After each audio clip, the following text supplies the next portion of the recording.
Though camcorders are somewhat different, all have similar features. This section should give you enough general knowledge to operate your camcorder regardless of which one you buy.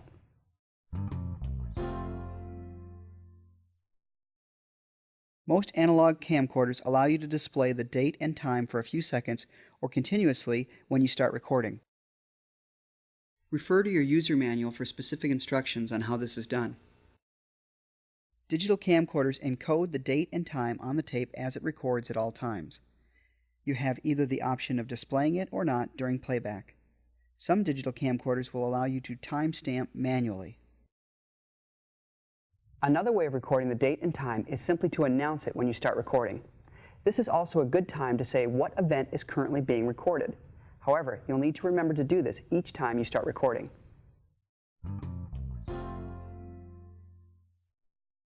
Transitions are effects that you can make occur when you start and stop recording.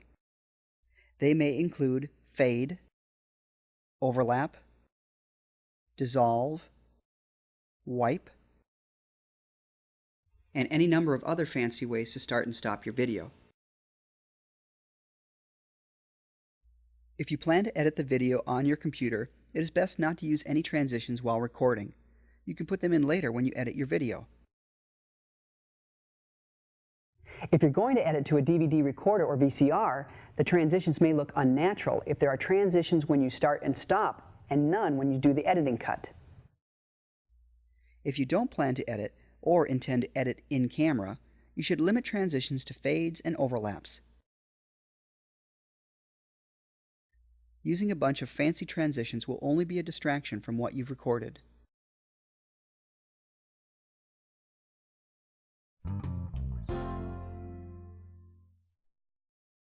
All consumer camcorders have some type of zoom feature. Most have both an optical zoom and a digital zoom. An optical zoom actually changes the focal length of the lens from wide angle to telephoto. A digital zoom electronically enlarges the image being recorded and thus loses quality. Because the digital zoom degrades the quality of what you are recording, it should be disabled.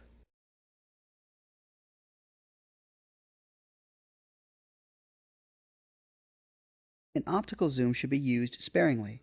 You should treat your camcorder like a still camera. Try to set up each shot before recording, and stop recording before zooming or moving to your next subject. A lot of zooming in and out simply won't look good.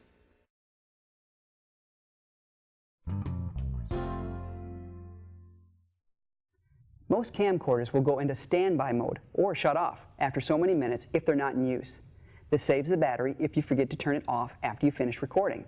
This feature is very useful and should not be disabled. However, most camcorders will not go into standby mode when in VCR or playback mode. So remember to always turn off your camcorder and remove the battery when finished using it.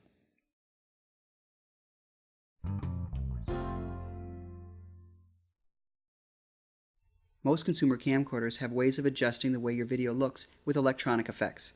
Many are available while recording in auto mode and should be represented by an icon. Some camcorders have a feature where you can shoot in very low light or no light conditions.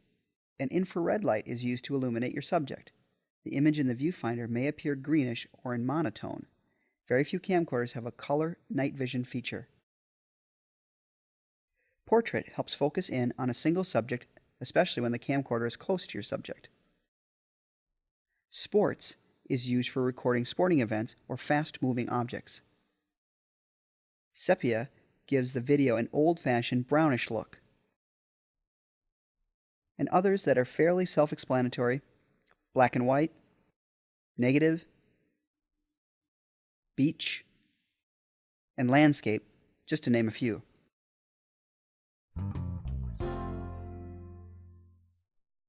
Immediately after recording an entire tape, you need to protect it.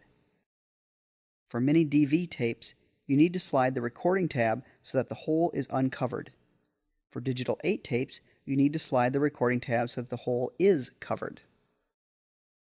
If you plan to transfer your video to a different format, make sure it's been transferred successfully before you reuse it. And it's also a good idea to blank the tape before using it again. To blank a tape, make sure it is rewound to the beginning. leave the lens cap on. Press record and let the camcorder record a blank screen and no sound until the end of the tape. If your camcorder allows you to adjust the audio level of recorded sound, turn it all the way down. If not, you'll need to plug an external microphone into an appropriate input and turn the microphone off. If you want to leave the video quality entirely up to the camcorder, the section you just watched contains the bare basics needed to operate your camcorder.